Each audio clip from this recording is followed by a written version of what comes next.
Well, good afternoon, everyone. Thank you so much for joining us this afternoon. I'm here with Dr. Kathleen Toomey, Georgia's Chief Medical Officer and Commissioner of the Department of Public Health. She'll give you an update shortly, but first let me give you a little bit of background on what we've been doing so far. Earlier today, I spoke to Vice President Pence. As a former governor, I believe he's a great choice to lead the national effort addressing the coronavirus. I'm thankful to the Trump administration for their leadership, including HHS Secretary Azar, CDC officials, as well as the Department of Defense and Homeland Security. The Trump administration has been working seamlessly with states across our country, including Georgia, to keep Americans safe. We're working to ensure that we're prepared for any scenario. Georgia, as you know, does not have any confirmed cases of the coronavirus, but we remain very vigilant. We're asking everyone to remain calm and to follow guidance that we're getting from federal and that you'll be getting from state officials as well. With Dr. Toomey's team, we have been in preparation mode for weeks now. We've had multiple calls with federal partners. We've been organizing state agencies and developing a strategic plan. Earlier today, I announced the state's coronavirus task force with public and private sector leaders as well as key stakeholders. Although several members have already been working hand in hand, this task force will hold its first official meeting in a little under an hour here at the state capitol. To reiterate, we do not have any confirmed cases in Georgia, but we want to be prepared for whatever comes our way. I'd like to close by saying a few words of thanks to Dr. Toomey, who is chairing our state task force. Her team has been working around the clock for weeks now. They're experienced and they have a detailed plan to ensure that our state is ready. So thank you again for coming today, and I'm going to turn it over to Dr. Toomey. Dr. Toomey.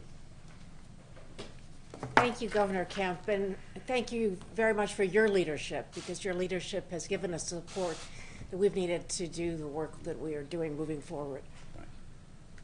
And as you've heard, we have no COVID-19 cases in Georgia, and risk for transmission here in Georgia remains low. But I know that the question you have today is, will there be cases?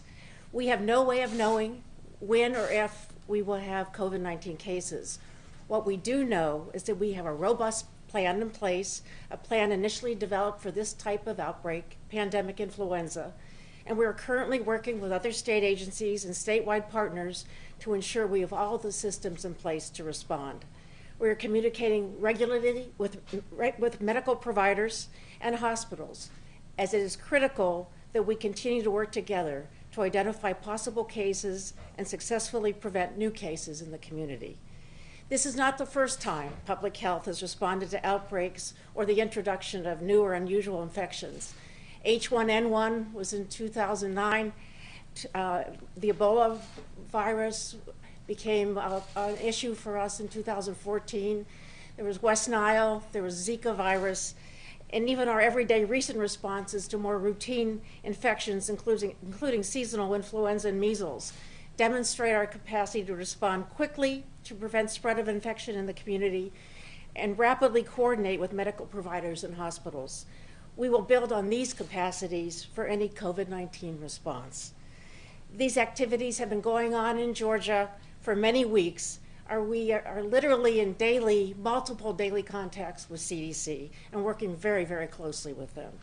Part of our work has been to coordinate with CDC to identify returning travelers and monitor potentially at-risk individuals who are coming back from travel in China and now other areas. We also have staff answering phone calls 24/7 as we receive inquiries from providers and hospitals to ensure a coordinated response and facilitate testing. The most frequent question I'm getting in my office is, how can we prevent infection? And I will say something that I've said so many times before: the best way to prevent infections are some tried and true measures that are important for everyday health, as they are to prevent novel coronavirus. Wash your hands. Wash your hands frequently with soap and water, or if not available, hand sanitizer. Avoid touching your mouth and nose. Avoid close contact with people who may be sick. Stay home when you are sick. Cover your mouth when you cough or sneeze, and ensure that others aren't put at risk. But most of all, get a flu shot. And we are still in the flu season. We just had 9 additional deaths in Georgia reported today. So our total for this year has been 66 deaths from flu. Your flu shot won't prevent you from getting COVID-19, but it will potentially reduce your risk for flu infection or minimize the intensity of your flu infection and keep you out of the hospital. And part of our preparations for coronavirus response is to ensure that we have surge capacity in hospitals, and that's going to be difficult if the hospitals are full with influenza patients being treated with respiratory problems. And so again, I just want to close with thanking the governor for his leadership, because it's made all the difference for us to be able to respond and pull together the partners we need to be effective in our response. Richard, you want to start us off with questions? Dr. Toomey, one question that has come out is that several of the testing kits were tainted and basically unusable, and many of the testing kits or results have been sent straight to the CDC. Can you talk about what impact that has had on the testing, and is it advantageous to us to be this close to the CDC? Well, I will say that it has affected our ability to get rapid tests back, and we are looking forward to the soon possibility of our own lab on Claremont Avenue having the capacity to do testing. We expect that to happen in the next 2 weeks when we get the test materials from CDC. At present, the way it works is we send it through our lab to CDC, and it's taking about 4 or 5 days for us to get tests back. And I have been able to accelerate that if we have a person of particular concern, but that has not happened. We've tested or sent to CDC around under 10 tests, and none have come back to date positive. Of those 10 that you have sent, do you know the background of those patients? Did any of them travel? Virtually everybody has traveled, and many of them have been identified by astute clinicians in the community. We see our ability to respond to this by identifying and at the community level and working in strong partnership with our community physicians and hospitals.